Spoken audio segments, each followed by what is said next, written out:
the American people stand firm in the faith which has inspired this nation from the beginning. We believe that all men have a right to equal justice under law and equal opportunity to share in the common good. We believe that all men have the right to freedom of thought and expression. We believe that all men are created equal because they are created in the image of God. From this faith, we will not be moved.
Hello and welcome to the Freedom of Thought podcast.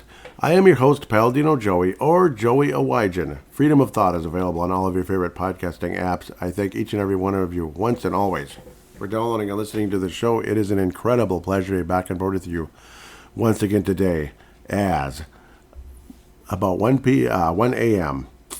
last night here in U.S. Central Standard Time, Donald J. Trump was officially considered elected the 47th President of the United States.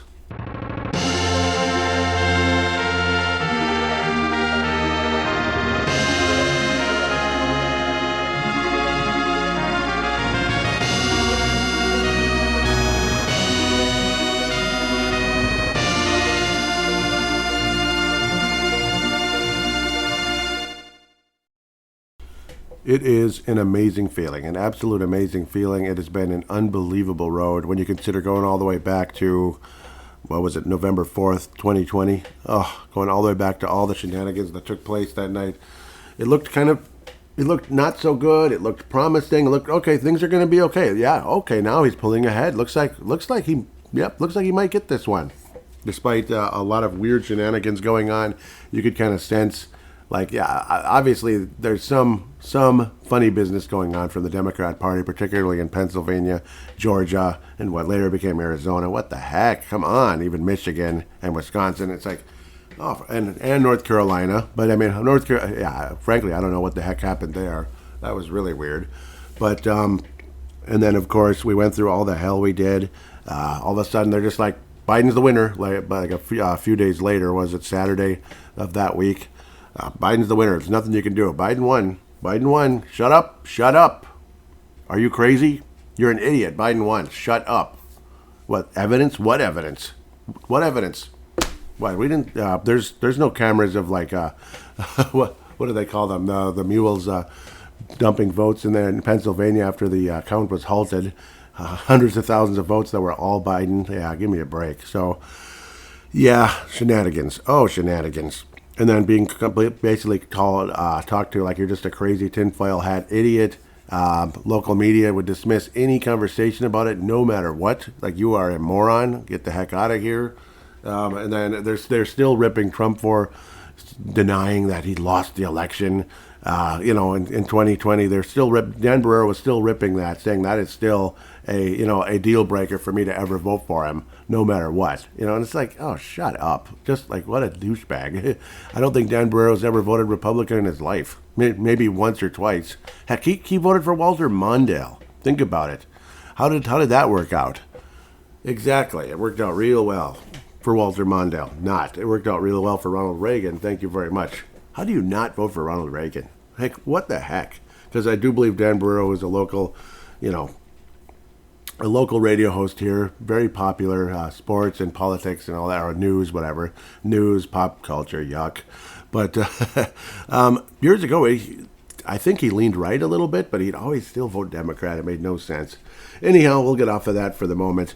At the moment, officially, Donald J. Trump has 277, which is more than 270, and those are all official. Like, it's done. And, man, that was quite a ride, no doubt about it. Things kind of, it's like you could just see shenanigans going on in Georgia. Pennsylvania was really scary for a while. Like, weird stuff is going on. But Trump's ahead, though. And now he's a little bit more ahead, and he's a little bit more ahead, and a little bit more ahead. And he's staying ahead. Holy cow. And it's just, you're just kind of sitting there, okay, like all the obvious ones, like all the obvious states, and we appreciate every one of them so very much. I mean, thank you to the, like the South Carolinas, the Florida. Florida's become an obvious one for Republicans, especially Trump, which is great. Texas eventually, yep. So it's like all the numbers started adding up, and then Kamala Harris, of course, started getting the New Yorks and New Hampshires and Vermonts, and Maine and Nebraska are the unique ones that have like multiple possibilities. I still don't understand how that works, but it's weird. Like Maine had 3 electoral votes for Kamala Harris and 1 for Donald Trump.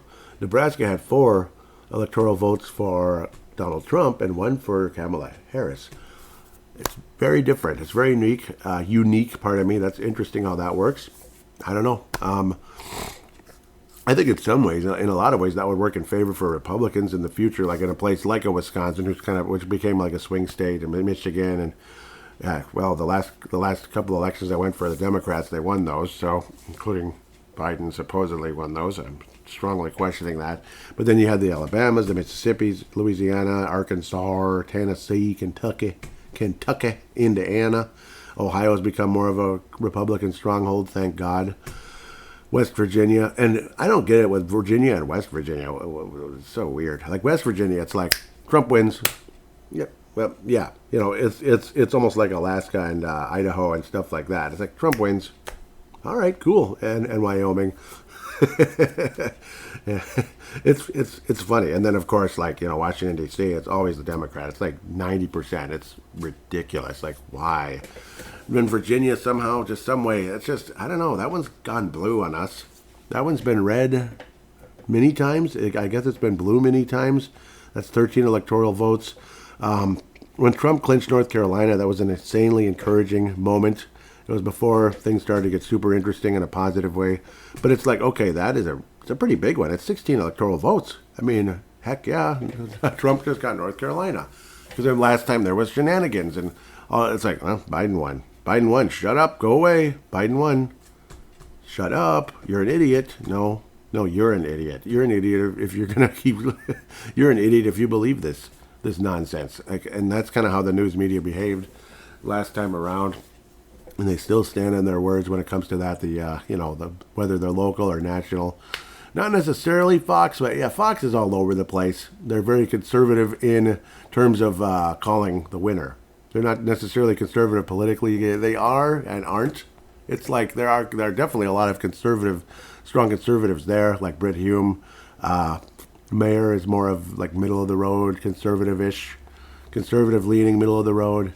Obviously, you used to have Tucker Carlson, pardon me. Greg Gutfeld's good, likable, entertaining, that kind of thing. I'm not a huge Fox watcher. I haven't been for about 15, 20 years. Ever since I kind of came off of the just mainstream neocon land, which is where I was for up until about 2007.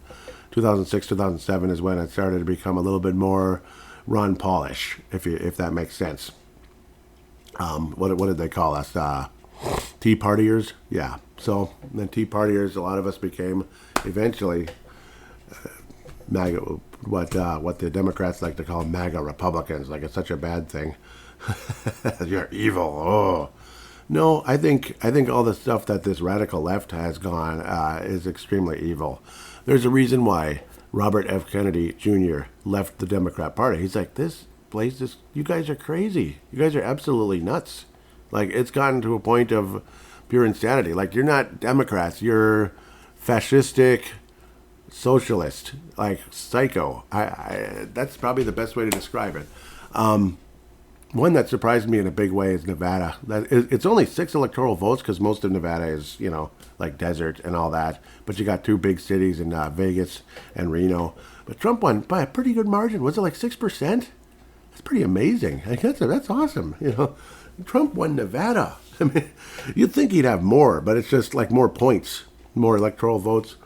Right now, officially, it's 286 because they haven't called Michigan for some reason, even though Trump had a pretty good lead. It's like they're just messing around. They probably figure, it's over. You already declared Trump the winner, whatever. And of course, Kamala Harris hasn't conceded yet. Big shocker there. New Jersey right now, what is that? Yeah, that's like obviously claimed for Harris. That's 51.5 to 46.6. Yep. Locally, I don't think anything good happened here. Locally here in Minnesota. Not everybody listening is from Minnesota, but, I'm sure you still care if, we have senators and all that kind of moving in the right direction. But unfortunately, I can't say that at the moment. That has gone well. Royce White, who I, enthusiastically voted for, unfortunately, is, he's pretty much, he's not going to win. And it's too bad. I like Royce White, and I hope he has another chance. It's almost impossible, I swear. Even though he got he got a lot of votes, almost 1.3 million votes, still wasn't enough, because Klobuchar, yuck, got about 1.8, 56.3 to 40.5. Royce White did reasonably well, but it's like still 16%. Jeez, what the heck? 16%. Ugh. So it's depressing and stupid. Who knows? Maybe some of those other, was it Rebecca Whiting, 55,400. And then Joyce Lacey, that might sound better, 46,610. That's over a little over 100,000. That would definitely not have been enough. So I'm just imagining if they all voted for Royce White, but yeah, that definitely wouldn't have been enough. So it's not like they cost him the election or anything. But damn it, yeah, it's too bad. I like Royce White a lot. He's been on Alex Jones many times. Oh, George W. Bush, I congratulate. Slow down. Doggone it. He congratulated Trump. George W. Bush congratulated Trump? Really? They moved so quickly because I just for the sake of having information in front of me, I have Fox News in silent in the background. George W. Bush congratulated Trump on his win. Well, that's nice. I didn't expect to hear that. I'm gonna be honest about something. Well, it's just like a vibe I have about George W. Bush. I don't think he's all the way in the New World Order like his dad and some of the others around, like Cheney. Holy moly. He's as New World Order as it gets. He might as well be George Soros with an R next to his name. Holy cow. He is New World Order. But I don't know. I think Bush isn't all in. There's might be, I wouldn't want him to be president again, obviously. George W. Bush versus Trump, are you kidding? Like, there's no comparison. But, seriously. It's like having Neville Chamberlain versus George Washington, Like, no. Or just Neville Chamberlain versus Churchill, Winston Churchill. Like, gee, who is better between those two? Neville Chamberlain, we'll just talk things over. Me and Hitler came to an agreement and everything's going to be okay. Kumbaya. And then Churchill was like, we shall fight, we shall fight in the mountains, yeah, it's like completely different. So, yeah, we're not going to let Hitler get away with this. Come on, man. So, yeah, that's the difference. So, where are we now? Not that Trump is looking for any war. It's just that in that case, there was no bleeping choice. There was, Nazi Germany taking over, Europe, basically, and beyond. Pennsylvania, 90, doggone it, it moves too quick. Yeah, Trump is basically up by over 2%. It's several thousand votes, I think a couple 100,000, with about 3% remaining. And yeah, thankfully, things going wild. Oh yeah, McKinsey's beating Wild with 99% in. It's over almost 2%. It's like 1.5%. And that one's a flip. So the other good news that's going on is that it looks like the House and the Senate are going to be, like the Senate it's a done deal. 52, that is majority right there. So 3 seats flipped towards Republicans, 0 towards the Democrats at the moment. That's awesome. Even though Klobuchar won, she was the incumbent. So imagine if Royce White won. That'd have been sweet. There's talks of it could be a six total Republican flip on the Senate side, which, man alive, it actually is a red wave. It's just not like a red wave like kablooey. It's not a tsunami, but it is a red wave. 4 houses have flipped, House seats have flipped, to Republicans as well. Michigan, North Carolina. North Carolina is way different than last time around. You have Montana, Ohio, and West Virginia. That's good. That's Senate. Yep. So awesome. The presidency, the House, and the Senate. That's awesome. That's awesome. So as long as some of these House seats and Senate seats, especially the new ones, you hope that they're not Mitch McConnell 2.0, they're not Liz Cheney, they're not Lindsey Graham, all these, whatever they are, deep state, fake rhinos. Just done. We're done. They're not doing it any good.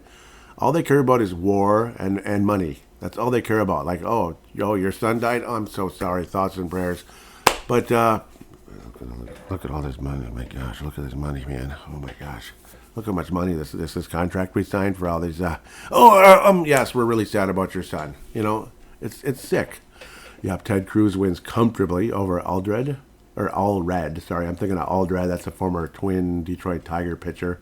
Comfortable 8% win, I believe, in Tejas. Furman does not win. That would have been nice because that would have been a flip.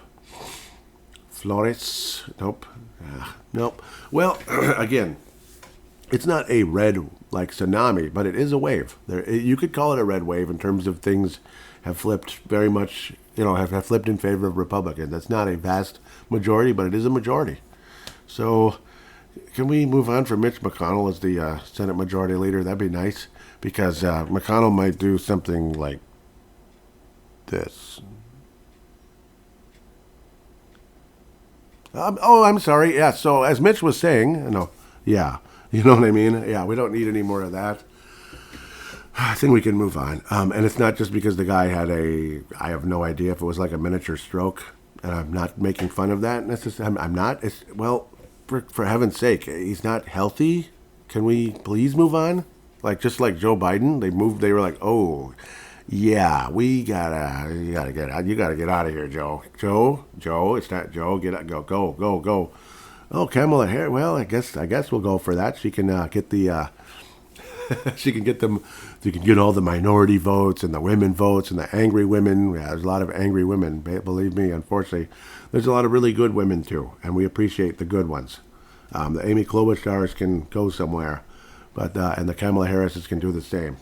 What encouraged me, even though it felt kind of a little bit doubtful, because Pennsylvania was, there was still a lot of, there's still a lot of votes to be counted in the urban areas, which unfortunately we all know what that often leads towards. But I do believe there was enough of a turning among minorities in the city that helped make the difference in places like Pennsylvania.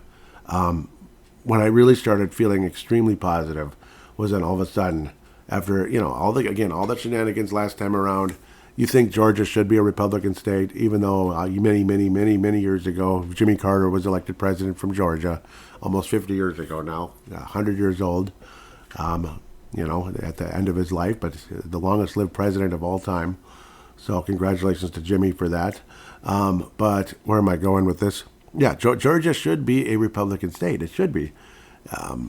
There was so much widespread cheating there, and it was ridiculous. Gosh, Washington, D.C., 92.4 to 6.7 Harris. Screw Washington, D.C. Ugh, it's bullcrap. It's so bullcrap. It's always like that. It's just a bunch of angry Democrats. That's what it is. Anyhow, God, it's stupid, isn't it, though? Georgia. Once all of a sudden, it's like the lead was there, and it was maintaining, and you know how watching elections are, where it's like watching a slug race. Like, okay, I think that one moved forward a little more than the other. It did a little bit, and it's maintaining its lead too. That's kind of what it was like, obviously. But then all of a sudden, Georgia was called. And it's like, oh my. It's not like, holy cow, it's over, but it was an insanely encouraging step forward. And then Philadelphia, like the lead maintained. It seemed like it was growing slightly. Michigan, you kept thinking, oh, that's gonna turn blue. Just watch, Detroit and what's it called, Wayne County, I believe, Detroit. But again, inner city. I think the inner city, obviously the inner city is going to lean far to the left, but in certain states, when the numbers are close enough, if you can get enough inner city votes to come to the right, come to the red side, you just might win. Like imagine if Minneapolis, just imagine. See, like Minnesota was possible. Minnesota was doable. It actually was reasonably close for the most part. Not really, but reasonably. Like imagine if enough Minneapolis voters voted for Trump, you might win. Even though it would be like still a cobalt blue area, but it wouldn't be as cobalt blue, and it would be enough votes because in the state it's a total population vote in each state, and if just enough to push Trump over the hurdle, over the hump, so to speak. And there you go, over that threshold, and then there you go. Like Trump actually would win Minnesota. He'd be the first Republican to win Minnesota since Nixon. Yep, Nixon, and then before that, I don't even know. It's like ancient history. Excuse me. It's been a while. It's been a long time. There was Nixon, that was over 50 years ago, and I think before that it was like really far. So, sadly. Hubert Humphrey, wasn't he vice president for that guy, that LBJ guy? The guy who really got things going in the wrong direction, let me tell you. I mean, Kennedy was a Democrat, but look at RFK. Similar views to JFK, right? Look at RFK Jr. Similar views. Does he sound like a radical? Does he sound like somebody you'd be like, oh my God, he's president now, or he's senator? Oh boy, ugh, he's gonna burn the house down. No, like if it was, put it this way, if it was RFK versus like Jeb Bush or something, I might vote for RFK. At least there's something there, There's something there, You're not gonna like everything RFK stands for, of course not. But when it's kind of like, I don't know, deep state lying son of a biscuit versus, someone who's more of a liberal, you could say, I might go that way. And he's not even necessarily liberal. Just, I don't even know what you call him. Like, he's kind of for the people, so to speak. Again, you're not going to agree with everything. He definitely does have left-wing views on things, but certainly not enough to say, oh my God, Trump, are you kidding me? Stay away from me. Hell no. Trump is the worst thing ever. So, pardon my French there. So, yes. Minnesota, of course, like St. Louis County and all that. I wish they had the more detailed stuff. Some people have this beautiful, fancy maps where you can really click. I mean, I'm sure they're out there. I'm sure I could find it. Rick Scott winning comfortably in Florida. Arizona, looks like it's leaning that Gallego. Doggone it. But it's only 60% reporting, so that's not over yet. I don't know if those are front runners, so those are still moving. Ted Cruz, 97%. That's over. Come on, he won. 53.2. He's up by like 6-7%, 8%. Pardon me. House, they're leaning right for the most part. Zach Nunn. Zach Nunn has won. That was funny, right? I just want results, though. See, that's where it gets kind of frustrating. You get confused a bit. Connecticut, of course. That went to frickin' Kamala. So, of course it did. House in the House. Well, okay. So we got one Minnesota Republican winning. That's good. Brad Finstad winning comfortably. That's awesome. Who did he won over Rachel Bowman? But Brad was already the incumbent. I think he's been there for a bit. Frickin' Angie Craig. Over Joe Terib. 55.6, 42.1. Gosh. It's all these morons. Kelly Morrison wins comfortably over Tad Jude. 58.5. No, it's like you just know, and you see people at work, you just know they're on the wrong side. Betty McCollum, oh my gosh, poor Mayor Zong. Yeah, a Hmong Republican. Yeah, I mean, you gotta love her for that, you know, because there are so few of her people are Republican. They're almost all Democrat. So that's definitely like an uphill battle. Betty McCollum, ugh. So 67.4 to 32.6. That sucks. It really sucks. It does. Yep. Okay. Good. Ugh. God, I hate. Unfreaking believable. Unbelievable. Why? Why? 75.2% for Ilhan Omar. Why? Are we all just morons here? Are we all idiots? And you saw, if you saw my post on the Facebook page for Freedom of Thought, there were Somali leaders in Minneapolis supporting Trump and encouraging encouraging others to support Trump. Yet 75.2 for Ilhan Omar, I don't get it. Unless she's going to somehow miraculously change. It was basically Muslim versus Muslim. Ilhan Omar versus Delia Al-Aqidi, up 24.8. I don't understand. I do not understand that. Why is Ilhan Omar so popular? She's not even a nice person. Like, she's mean. She's a mean person. Tom Emmer's been very strong. Minnesota District 6, Tom Emmer 62.7 over Janine Hendricks, 37.3. So strong win for Tom Emmer. He ran for governor years ago and almost won it. And then he never ran for governor again, unfortunately. But he probably was like, oh, well, if I can get a different spot, be a Minnesota House, I believe. Yeah, this is Minnesota House, though. It's not like a U.S. House, I don't think. So if I'm remembering correctly. Well, maybe he is. I don't know. I get confused by a lot of this. No, he does go to, he does go to Washington, because Ilhan Omar's there, so it's the same group. Yep, Michelle Fischbach. Congratulations, the incumbent winning comfortably. 70.5 over AJ Peters, 29.5. Pete Stauber over Jen Schultz. So, yeah, these are all incumbent Republicans. So at least there's, because there are conservative areas in Minnesota. It's not all ruled by the iron fist of Minneapolis-St. Paul. It's just unfortunate Minneapolis-St. Paul is so left-leaning. It's ridiculous. It's absolutely disgusting, honestly. But when you look at this, see the 8 House seats by district, District 1 through 8. It's 4 and 4. It's 4 Minnesota, or 4 red, 4 blue. And that is quite interesting when you think about that. So that's actually quite fascinating when you think of Minnesota as just, cobalt blue. But that's Minneapolis, St. Paul is cobalt blue. And, of course, the surrounding suburbs like Golden Valley, Minnesota, which you'll notice if I use it as the logo for the episode, I voted. It says Golden Valley, Minnesota on the bottom. That's kind of cool. And I made sure to grab a red Minnesota thing. Most of these are blue. There's like a heavy bunch of these. They were always blue before, and now there's red ones and other colors like purple and green and stuff. I don't know, just for fun, I guess, to be cute.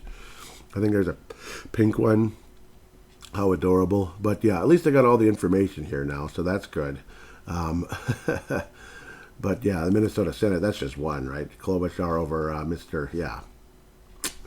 Royce White. Doggone it. And up again. Former Gopher basketball player. I remember him. He even was he drafted by the Houston Rockets? And yeah, NBA. An NBA, NBA player, college player, Royce White. Yeah, big dude. Big guy. Like power forward.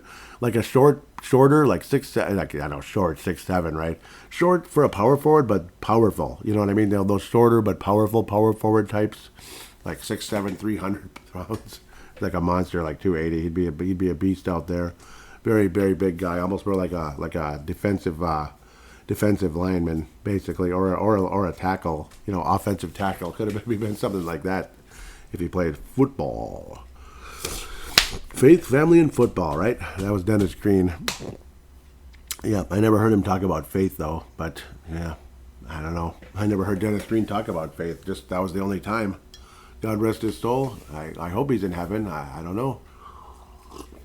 218 needed for the House majority. The Republicans have 197 at the moment. The Democrats are 177. There it is right in front of me. They still haven't called Michigan for some reason. Trump had a significant lead for a while. But yeah, so when they called Pennsylvania, it was like, it really is over, isn't it? Trump was all the way up to 267 of those 19 electoral votes. All he needed was, one of them, Wisconsin. Yeah, and Wisconsin, Nevada, who he had a strong lead. Wisconsin, Nevada, Michigan, Arizona. Any of them was an automatic clinch. And there it went, And then the one that was called first was Wisconsin. Again, there were shenanigans in Milwaukee at the time in 2020. And here he stands today as President-elect Donald J. Trump, 47th President of the United States, going to be in office. But obviously now, got to pray more than we ever have because, who knows what kind of crazy unrest is going to happen. It's a telltale sign fairly early when it was, I think Trump still had like 230, something like that, electoral votes officially. It was something like that. I forget it was 220 something or 230, around there, 232 I think. They showed the two different headquarters, like where the Republican headquarters, the Democrat headquarters. Republican headquarters, all the hats and the hats and the flags and everything going on. And then they went over to, and then they had the two side by side. And then there's Kamala Harris, and you saw a lot of steel bleachers. What's going on? They're leaving? They're already giving up? Yeah, they knew. They knew. They could feel it coming. And then the spokesperson came out, spokesman came out and said basically like Kamala will have more to say tomorrow. We're still counting the votes. It was something along those lines, paraphrasing. So it's like, all right. So that's when they said how that was a telltale sign that she knows she's not going to win. She knows. Whereas it was similar with Hillary Clinton last time around in 2016 when Trump became president, 45 at the time. So that was very exciting, to say the least. Whew, there's a close one. Buckhout. Oh, no, that's not as close as I thought. He's losing. Doggone it. Stupid. North Dakota, yep, 67.5 for Trump. Love that very much. Only 3 votes, though. Or, yeah, 3, because it's, it's a pretty rural. Governor won comfortably. It's interesting how there's some gubernatorial elections during the president's election. It's a busy night for those people. Man, for those states. Yeah, very busy. You got to vote for Senate and House and the president and the governor. Holy cow. So it's like everything. It's the whole shebang in one night for some of those places. No, I don't understand. Trump got 60.2% in Nebraska, yet she still got one of the, I don't know, but I guess it's certain locations. In some ways, it's a good thing, again, because, like, say, maybe Minnesota, he would get a couple here. She wouldn't get all 10. I mean, look at Minnesota. It's pretty red, except for frickin' St. Paul, Minneapolis, St. Paul. I hate living in this place, I really do. It's a cesspool. And you go to work every day, and you just know. Like, it's like 80%. Like, ugh. There's some good people there, but you just know. And you see their I voted sticker, and you just want to gag. You just know who they are and what they stand for. They're the noisy, obnoxious types that think they're so cool. You just know. It sucks. Oh, yep, and Brown is overcoming Rosen. Brown was behind in the Nevada Senate. That would be also a flip. So that's where there's a possible 6 instead of 3 in favor of the Republicans. So cool. So cool indeed. And yeah, see, like some of these, they don't make a whole lot of sense. Like New Hampshire, Ayotte won by like 9% for the New Hampshire governor, yet Harris wins in like a, almost landslide. Not really, but kind of sort of like a landslide in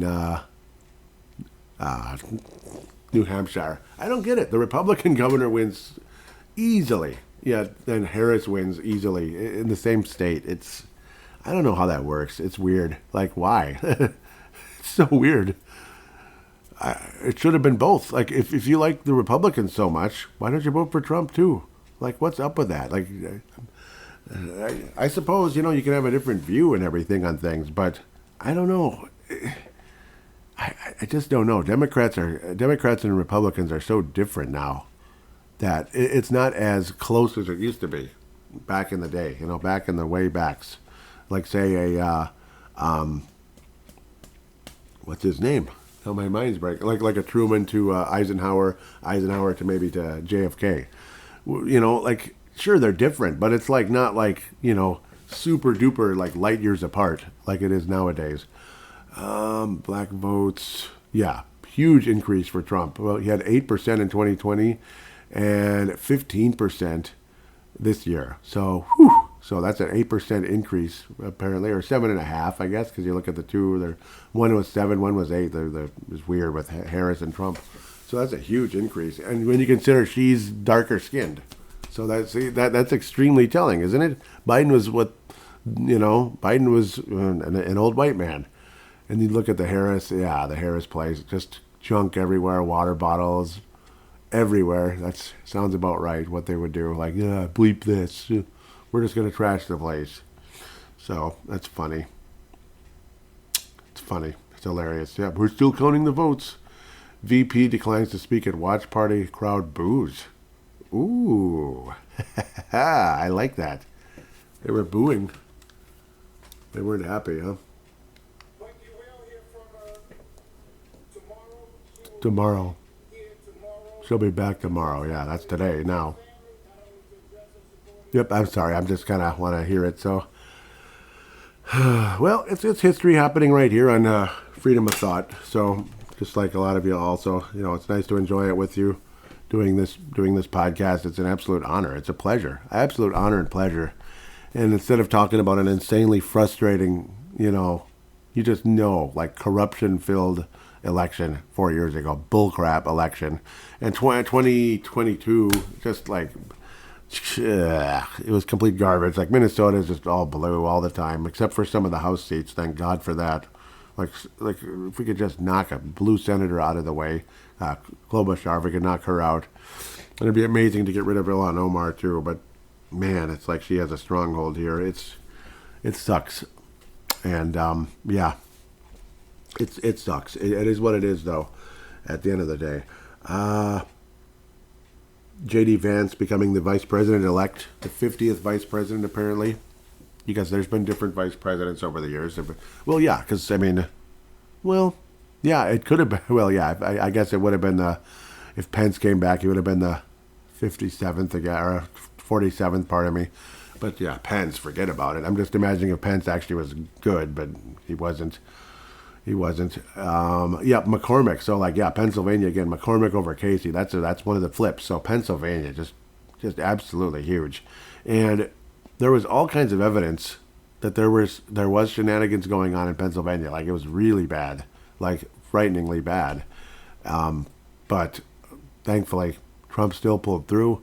I think. Well, I mean, he knew just how important that state was. Why did you notice how long Trump was in Pennsylvania? You notice how many times he was in Pennsylvania, and that's where he was almost killed on July 13th. Almost killed. Had the bloody ear. Again, maybe I can find that Mac Hammond clip as well, where it's kind of like God was getting him ready for his job that was coming up. Now, it's fascinating. Hopefully I have it. I'm just going to make sure it's even in here before I pause and then jump that in. It was fascinating stuff. I hope it's in here. Mac Hammond, pastor of Living Word, the father of Jim Hammond, who I mentioned a lot from the Final Hour podcast. He's overseas right now. I'm sure he was watching it like crazy. And just in case, 1 in a million chance Jim Hammond is listening, huge shout out to you, or anybody that knows about the Final Hour podcast from Living Word Christian Center. Yeah, huge shout out to Linnea Farrell, John Gapp. JP is the producer. Quiet guy, but he talks a little bit. So yes, here is Mac Hammond. You're going to hear from Mac Hammond again. I played it around that time. So fascinating stuff. Or I should say a thing, something that I want you to hear. Most of you know that Kenneth Copland is a spiritual father to me, but he's also been a longtime friend. I got a text from him last night. I'd gone to bed early, so I didn't see it until this morning. But I typically go to bed early because I get up at about 5. And then what happened this morning, I worried about getting up at 5, so I might as well, I stayed awake from 2 on. Have you ever done that? The alarm's going to go off and you know it, and so whatever. But I got up to this text from Kenneth, and it blessed my heart. He said, you're going to love this, Mac. In the Bible, the concept of blood on the right ear in Leviticus 8:22 and 14:28 serves as a visible mark of consecration, signifying that the person is dedicated to God's service and has been set apart for a specific purpose. This act represents a physical and spiritual transformation, preparing the individual for their sacred role. Here's a breakdown of the significance. Right ear. The right ear represents hearing and obedience. In ancient times, the right ear was considered the most important ear, as it was the ear that heard the word of God. Blood represents life, sacrifice, and atonement. In this context, the blood is a symbol of purification and consecration. Consecration means to set something or someone apart for a specific purpose, making it holy and dedicated to God. In this case, the blood on the right ear signifies that the person is being set apart for a sacred task or role. Priestly consecration in Leviticus 8, the blood is applied to the right ear of Aaron and his sons, consecrating them as priests. This act sets them apart as mediators between God and the people. Purification in Leviticus 14, the blood is applied to the right ear of the person being cleansed, symbolizing their purification and restoration to the community. God bless America for daily prayer and encouragement. Isn't that cool? Amen. Isn't that cool? Yes, it is. Yes, it is. I love when Max says that. Isn't that cool? So yeah, it really was destiny. And I haven't even talked about the Babe Ruth thing. I haven't even talked about the whole Babe Ruth, Jeremiah Johnson dream. Absolutely freaking, Jeremiah Johnson has been vindicated. I think I have the bite from that. Yeah, he has been absolutely vindicated here. Yep, I'm going to play that too. So listen to Jeremiah Johnson, what he had to say way back in March 2020. Shown you some things about the coronavirus and about Donald Trump. So let's just start there and have a conversation about what you believe God is saying. Steve, thanks so much for having me on the podcast today. It's a real honor and privilege to be with you. I would like to share recently on March 16th, I had received a prophetic dream at night where I was taken to a baseball stadium, and on the pitching mound was a tall, slender man who was demonically possessed. His eyes were very dark and he was foaming at the mouth. And in the batter's box was none other than Donald Trump. And Trump was actually wearing a pinstripe New York Yankees jersey with the number 3 on it, which I immediately recognized was Babe Ruth. And I noticed that the count on the scoreboard was 3-2, 3 balls, 2 strikes. And I knew in the dream that the demon-possessed pitcher intended to throw a fastball right past Donald for a strikeout. And as I held my breath and watched the pitch come out, I was suddenly stunned to watch the ball be slowed down by a supernatural force in the air. And by the time the ball got to Trump, it was going very slow, and he hit the ball out of the park for a big home run. And in the dream, I heard the voice of God say, the enemy has intended to strike out Donald Trump at a very critical hour in history, but behold, supernatural help is on the way, for I will slow down the advancement of the enemy and allow him to knock this one out of the park. For it is simply a matter of time before the victory comes. And so I had that dream on March 16th and woke up very encouraged and felt a great sense of peace. It's funny. A lot of us thought it was about the pandemic back then. And then, okay, maybe but the home run's the election though, right? And then all that bull crap happened and it's like, well, what the heck? That Trump is going to be a 2-term president? Yeah, well, I guess not. I mean, why is God allowing this to happen? And why are people predicting Trump's going to have 2 terms and then all this happens? It's just, you know what I mean? Well, it's like he should have, but why did this happen though? I don't understand. So maybe that wasn't God talking to him. Maybe it was just his imagination. Hold the phone. It looks like God was talking to him after all. And kind of like that trophy sitting about, I don't know, 6-7 feet away from me on a desk. In God's time. Like, why didn't I win? Like, I was supposed to win way back in 2019, but then it felt like it was never going to happen. In 2023, it did happen. 2023, it happened. The trophy for like the operational excellence, for your department. It was insanely emotional. Whew. Yep, I get chills down my spine thinking about it. But again, you get chills down your spine thinking about this entire thing. The part, remember, I kept talking about it way back last year. I don't know if it was September, October, November-ish, around, autumn 2023, when it's like, wait a minute. Let me listen to that again. 3 balls and 2 strikes. Just like, the Matlock episode I always talk about, where Matlock lost a case that he absolutely should have won. The guy was innocent, but he didn't have the proof to show that someone else did it. There was just not enough proof to prove the man innocent, because the proof didn't exist yet. It was hidden. It was hidden to a point that it didn't exist yet.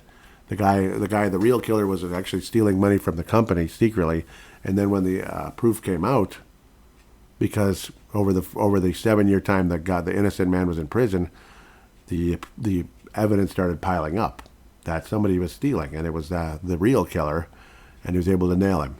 Whereas in this case, the 3 balls and 2 strikes hadn't happened yet. They hadn't. And I do think one of the balls, like ball 3, ball 2, whatever the heck it was that bullet. Yep, it was the bullet. I think so. And I think some of this other stuff, this court case stuff, that could be a ball. I don't know, the Russian collusion nonsense that was, found as, it was not true or whatever, the impeachment attempts and all that. The strikes might have been some of the other stuff going on, like the court case stuff, or just losing, I don't know, kind of losing the election, even though he didn't, but like trying to accuse him of Trump inciting violence, which he absolutely did not. So today, Jeremiah Johnson, it's like he kind of went into exile for a while. He was very sad, very embarrassed. But today, Jeremiah Johnson, again, 1 in a million chance he's listening. I salute you. I salute you, Jeremiah Johnson. That dream and that vision was correct.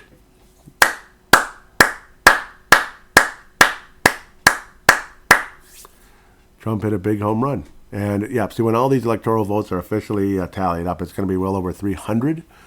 It's not a McGovern, it's not a Nixon-McGovern statistic, but it's still a big home run, considering it's probably a much bigger win, considering what the Democrats are capable of doing, what they've done already with Biden, the 80 million votes, which is absolutely nuts. See, right now, Trump's at 71,586, 51%. Kamala Harris, 66,731. So, yeah. What they did last time around, all those shenanigans, either they were thwarted, and I think they were in some cases, but I do think there was still some shenanigans that this could have been even more so. Like just add Virginia, that's another 13 points.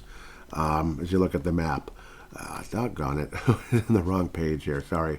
Yes, like just imagine Virginia. Imagine by God's grace he wins New York or something. That'd be insane. But yeah, you just simply add Arizona and Michigan. That is 26. So you go from 286 to 26. Because right now it's like 286 since they've called Nevada. I don't know where that number is coming from, but I suppose, yeah. Yeah, so the toss-up is 15, but it's not a toss-up. Trump's going to win Arizona and Michigan. Most likely, 286, 15 is 301. 301, 11, plus 11, pardon me, is 312. So, yes, that's a pretty strong victory. And, again, it could have been even more, possibly. You never know. With, you add Virginia. Yeah, that would have been pretty awesome, to say the least. 312, then you add 13. Imagine just Virginia alone. 325, that's pretty strong. It's way up there. That'd be an absolute home run. So you always wonder what really happened there, but winning Pennsylvania, that was the huge moment when it's like, it's going to happen. He was all the way up to 267, and he just, Wisconsin something. Wisconsin was closer to, it was closer to being wrapped up, and he had a sizable enough lead, being Trump. Michigan, I think there's still a lot of counting, unfortunately. It was like 60%. And, yep, okay, good. It is updated, 95%. Trump is at 49.7. 48.3 for Kamala Harris. A 100, no, it's 90,000 about. 90, what am I looking at here? Oh, no, it's over 100,000. I can't add. I'm going crazy. Nope, it's not. It's about, looks like it's about a 70,000 vote lead with 95% left, approximately, or is it 65? Something like that. It's right in there, though. Unfortunately, Jill Stein, 25,000 for Robert F. Kennedy. I don't think he was too excited about people doing that, but that's what, I don't think Robert F. Kennedy was too excited about that. I'm sure he wanted those to go to Trump. Yeah, that's unfortunate. Jill Stein is what she is. She's Green Party. Apparently, David Duke endorsed her. So, because, back in 2016, oh, you didn't disavow it right away. Oh, that's not good. See, Trump's a racist. We told you. He didn't disavow David Duke. It's like he didn't even know. It's like he's too busy in his campaign, to have people talking about David Duke every 10 seconds, like former KKK leader or whatever. So, Trump should win Michigan. So, like we said, that's how many? Like 16 electoral votes, I believe. So, and then Arizona should also be one. I think that one, I forget how close that one was pretty close, but Trump was consistently pulling away. 67, what's going on here? What's going on? Come on, guys and gals and guys. 67%, but Trump has a 4.8% lead, so he should be fine. Over 100,000, yep, about 110,000 or so lead over Kamala Harris. So, yeah, it's interesting that Kennedy was still in the Michigan one. They didn't see that one as a swing state, because notice how Kennedy made sure he was off the ballot in those swing states like Arizona and such, because I don't think he was on Pennsylvania. He didn't want his votes to mess up Trump. It's kind of interesting how he did all that. But yeah, Michigan, interesting, because you never know. He might have needed Michigan. But Pennsylvania obviously was it's a huge one. So absolutely massive. Yeah, there's no Kennedy there. Trump won by quite a, well, it's not 100% over, but he's been declared the winner. 3.439 versus 3.281. So yes. Unfortunately, the big cities are always going to be what they are. Welcome to the election world at the end of the day. The official Minnesota, how far are we? What's it doing? We had RFK. Oh, I saw him there. Yeah, Harris won fairly comfortably here. 51.1 versus Trump's 46.8. 1.65 in the millions, and then 1.51. So, yeah, bull crap. It's about 150,000 or 40. How about 140,000-ish victory for Harris, or lead anyway for Harris. Robert F. Kennedy, 24,000. That might have gone to Trump. Stein, probably not. Green Party's Democrat usually. And Chase Oliver's Libertarian. That might have gone for Trump, 15,000. Maybe. Like, Libertarian's kind of a mix. I say they lean right slightly. They lean slightly right, but they have a lot of liberal social views, and then fiscally conservative. That's generally with the Libertarian Party, whereas the Green Party far to the left, I would say. Very far to the left. Well-meaning when it comes to environmental things, but they're very, very far left. But so are Democrats now. I mean, they're arguably worse. They're more authoritarian at the end of the day. So, yes. Okay, we got all these other people. Yeah, Brad Finstad. Okay, so this is how I got it pulled up everything for Minnesota. I already mentioned all these, though. Yep, so you just actually click on the state. Oops. Okay, well, it's established. It's established. So, again, hoping for the right thing. This is showing forecast of 297. Yeah, because that would be like Arizona. And then Michigan, they're still just going to screw around, I guess, for some reason.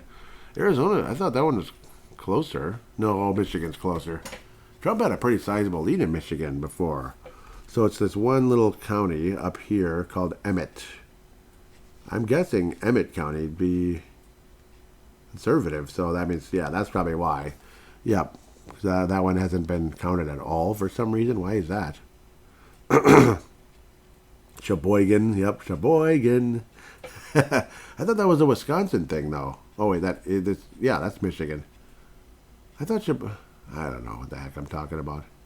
Isn't it like some kind of sausage or something? Sheboygan. Yeah, Trump wins comfortably there. It's a small little cute place. 64.9. So, yeah. 95%. Detroit. 95%. Yeah, here.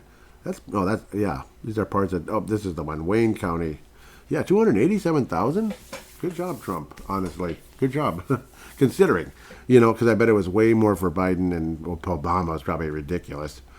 Freaking ridiculous. 34.1. Yeah, this is right in the heart of Detroit, folks. So to still get 34.1, it's not too bad. I'm curious about Minneapolis now, to be quite honest. Like, how bad is it here in Minneapolis? And St. Paul supposedly is even worse than Minneapolis when it comes to right, left, blue, cobalt blue. Hennepin County, yeah, pretty awful, yeah. So Hennepin County is more Harris than Wayne County for Detroit. It's fascinating, actually. Only 197,000 and 27.5 versus 34%. So go Detroit. Thank you, Detroit, for helping those of you that are diamonds in the rough there. Dakota County, whatever. Ramsey County, it's really bad, too. That's the St. Paul suburb. 70.5. Yuck. Yuck City, Ramsey. You suck. Washington County, that's like to the east a bit, almost it's like Stillwater, kind of. Kamala Harris, 90,000. Trump, 75,000. 44.6% for the Trumpster. So always fascinating stuff. So it's just cool to kind of look at the demographics of things here. It's really nice to have. St. Louis County, yeah, it's not as bad as you think. It's always leaning left. That's like the Duluth, going all the way up to Canada. Like, it's a huge, huge area. Like Superior National Forest, all that. For those of you that are semi-familiar with Minnesota. 56% for Kamala, 42.2 for Trump, 49,000 for, basically 50. It's like, yeah, you need 25 votes to get that. So 50,000 for Trump and 66 plus for Kamala. Lake County, which is like it's like north of Duluth, maybe Two Harbors-ish, and a little further up to like Little Moray and stuff. And it goes all the way up to Canada, like straight up, big, rectangle-shaped thing, like St. Louis County. Kamala Harris, 51%. Yeah, it's very rural. What's up with that? People in rural areas, why are you voting for her? Come on, guys. 51%, 3,534. Trump, 32,000, or 3,265. Not 1,000, 3,200. That's not many people. And then Cook County, which we hear about all the time for some reason. It's the upper tip of Minnesota. Grand Marais up to almost reaching Thunder Bay, but that's Canada. 66.4, maybe that's a lot of Canadian-ish people. They're usually left, unfortunately. Not all, which is the 31.4. That's, Trump, 1,142. Robert Kennedy with a whopping 32 votes coming in third. 32 votes.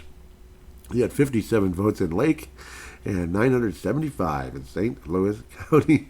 Rochester, gosh, it's always anything that involves a city. Like, Rochester's not that big. Come on, it's a city. It's a nice city. It's very nice. But then I guess those academic, MD types. MDs are almost always left-leaning. That's why they're pushing those, pharmaceutical crap at you all the time, even if you don't need it. That's the problem with doctors. Like, anytime they can try to throw pills in your face, they're like pills. That's always the solution for everything. Diabetes, pills. Cholesterol, pills.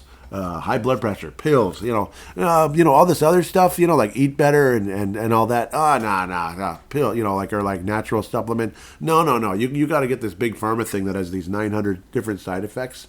So like maybe you're, maybe your testosterone level drops below levels of insanity. Yeah, maybe that goes down. Maybe you start getting terrible leg pain. Maybe you have these other weird side effects. But hey, but at least your LDL went down. Your LDL cholesterol went down. Yeah, that's the academic left type. So, anyhow, sorry. You didn't do that bad in, where is it? Is this the county I was looking at? Yeah, Rochester, 43.6. That's not that bad, 54.3, but it's still a loss in that county. And then there's this other one way up by North Dakota. I don't know why. What's going on, Clay? Come on, Clay County. What are you doing? 16,122, 15,963. Trump could still win that. That's only like 200 votes. Come on, 300 Trump voters over there in Clay. Get going. But, yeah, I don't know. That's just to kind of make Minnesota redder, I guess. Redder is better. I pretty much wore all red yesterday. Not pants. A red shirt and a Cincinnati Reds hat. Reds. Yes, because I do like the Cincinnati Reds. And yesterday I was a Cincinnati Red. I'm telling you. And thank you, Ohio, by the way, for kicking some big butt once again. Ohio used to be what Pennsylvania has become, like a pivotal, and it still is. It's 17 electoral votes. But, I mean, it was like the absolute, you have to win this. I'm just looking at all the different, I bet Cleveland's like super left. Yeah, it is. It's not as bad as before, though. I bet you anything. Yeah, 34%, 190,000 for Trump, 365 for Kamala. Ugh. But 34%, though, again, you don't think that's a difference maker? Because I bet it was like 20% or something like that, in previous elections. Think about that, though. Now, Trump won Ohio all 3 times that he's been in, running for president. But there's no doubt that that was a difference maker. Things like that were difference makers along the way, that these inner city votes, like a huge jump towards, say, the black votes and such. Yeah, again, like Delaware County, Philadelphia, that one's really bad. Yeah, 20%. Oofta. Montgomery, yes, that's right next to Philadelphia. 38.1. That's not too bad. The Philadelphia-ish, yeah, 20.3. But still, maybe that was way less than that even. Chester County, which is a little bit over. Yeah, those did pretty well. And then the rest of it did, most of the rest of the state did pretty, very Trump. So, unfortunately, more rural areas. Well, look at this one. Which one was that? Yeah, this one, Westmoreland. 134,000 for Trump, 74,000 for Kamala. That is awesome. Westmoreland, you guys rock. It's right by Pittsburgh, to the west of, or to the east of Pittsburgh. Even, the county where Pittsburgh is.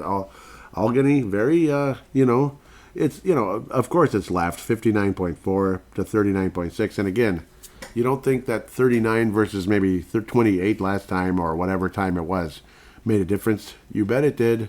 So that's why Trump won this election. In a lot of ways, I believe, is the inner city helping.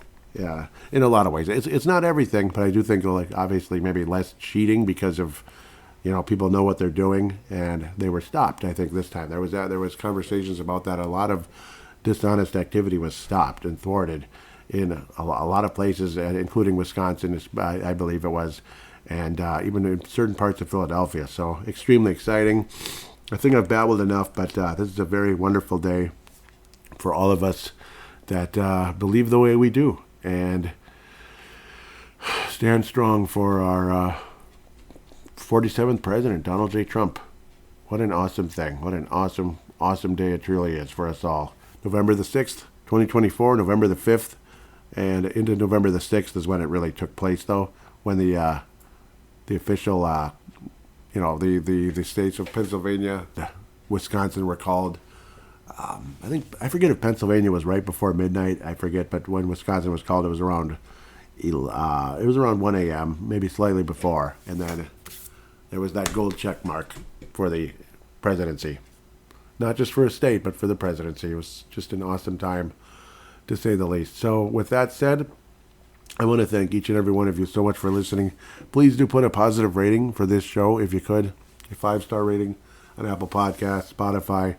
Crush that like button on YouTube, which, again, it's in podcasting form. So, yes, it's just audio. I apologize if that's annoying. If you're listening on YouTube and it's annoying, come on. Why is this just a podcast? Because it's a podcast. Maybe I'll do videos sometimes, but all you're going to really see differently is my face with a hat on, because I'm not going to go hatless.